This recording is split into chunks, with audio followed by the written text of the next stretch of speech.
Ngayong gabi ibabahagi ko sa inyo ang isa sa mga pinakausap-usaping kwento sa dating campus sa May Vito Cruz, Manila. Isang urban legend na hanggang ngayon hindi pa rin makalimutan. Sabi nila may kakaiba daw sa room 409 ng main campus. Sabi-sabi noon sa 4th floor may nagpapakita daw na multo. Minsan daw gumagaya siya ng estudyante. Minsan naman professor or workers ng school grounds. Minsan naman mukha siyang bagong transfer. Isang regular na araw, nagklase yung professor sa isang night class between 7 to 9 p.m. Pero sa room 409 yon. Habang nag-a-attendance siya, may napansin siyang isang babae.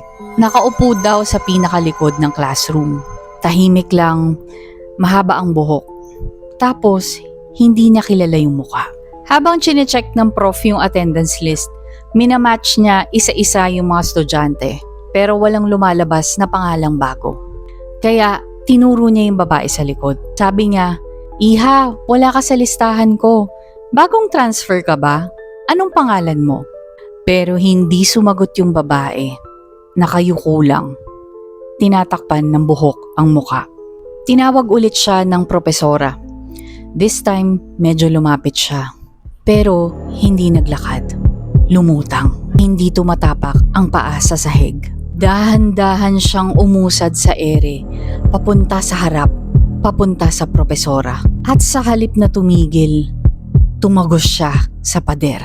Walang tunog, walang ingay, parang humigop lang ng hangin ang paligid. Napatigil ang buong klase.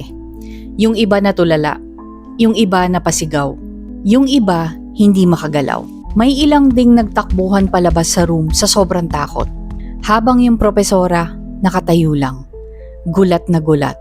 Tinatry niyang pakalmahin ang lahat pero ramdam mo yung takot at panginginig sa boses niya. Matapos ang insidente, mabilis na kumalat ang kwento. May mga nag-claim na nakita rin nila yung babae. May iba raw na nagsasabing doppelganger siya. May iba daw na nagsasabing lost spirit ng isang dating estudyante. Pero isang bagay lang ang consistent. Laging sa room 409. Laging sa likod ng classroom at laging nakayuko.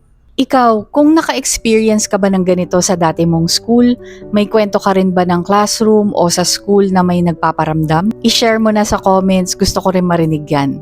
At kung trip mo pa ng mga dark tales, urban legends tulad nito, like and share Hiwaga at Esoterica. Subscribe, tandaan, ang dilim ay hindi dapat katakutan.